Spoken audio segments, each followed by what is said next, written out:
The light blue are the people who we called having light family responsibilities. And this means not having 2 kids home or an elderly family member who needed constant care. So heavy family responsibilities are heavier than your average family responsibilities. And what was interesting to us was 100% of the absences, of the most recent absence of the people in the study who with heavy family responsibilities were related to balancing. And just about all of those were either the kid got sick or the kid had some kind of major problem at school and they needed to go to see the teacher. Whereas the other people were able to take leave for their own illness, for their own fatigue. This is, I should point out, that in this job, people are exhausted all the time. People spoke to us about how they managed their day off a week, because the way the staffing is done is that you're scheduled for 2 days every week, but you can make yourself available for more shifts, and if they feel like calling you, they'll call you. And you can restrict your availability so that you can say, I'm available on Fridays and Saturdays.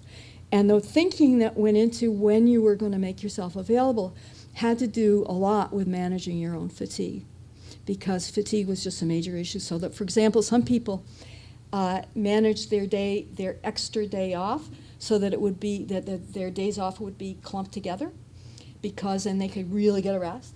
But some other people made sure that they spaced them out, because they couldn't take it to work like 5 days in a row. It would just, or even 4 days in a row. It would just be too exhausting. So it was an important way, an important strategy for handling fatigue.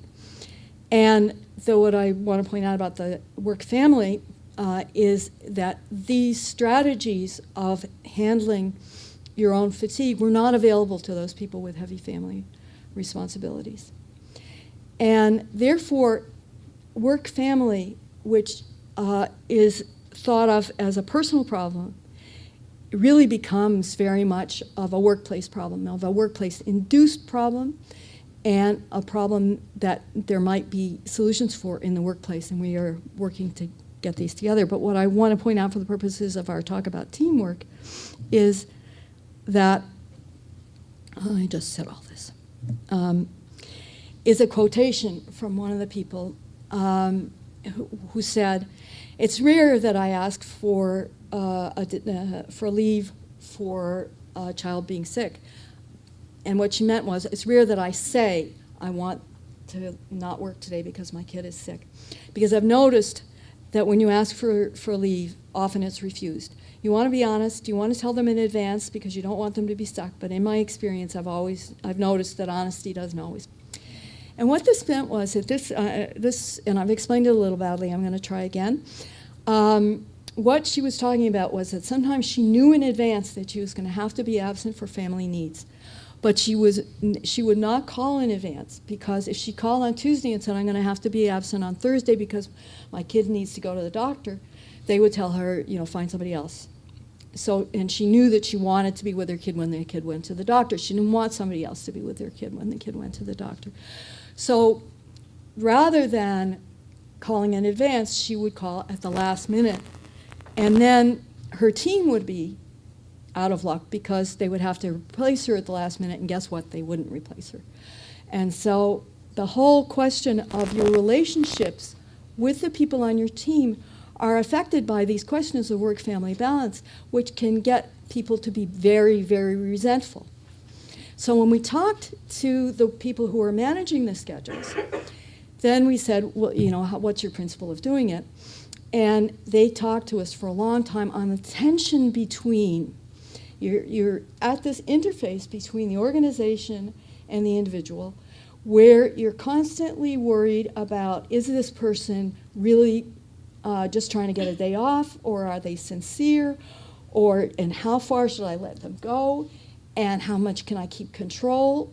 And given that that this particular long-term care facility was a very, very hierarchical place, the need for control was really paramount in the whole discourse of the people who were running the schedule.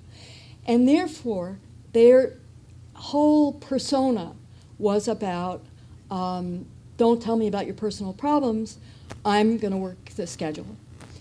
And because of that, there was an awful lot of resentment built up between the workers, among teams of workers, and between the workers and this woman who was managing the schedule. And these things kind of built up on each other.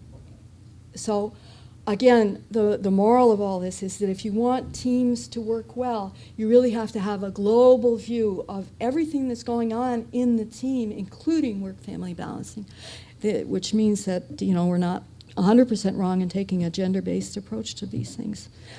So my conclusion is that teamwork is really important for how things work in healthcare.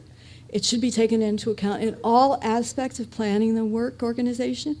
It has to be supported by training and scheduling, and it has to be facilitated by realistic treatment of work-family interactions, and that we have to be thinking about this in a gender-based way, and particularly in terms of male-female collaboration, we need to be thinking about the stereotypes involved in male-female collaboration. Thank you.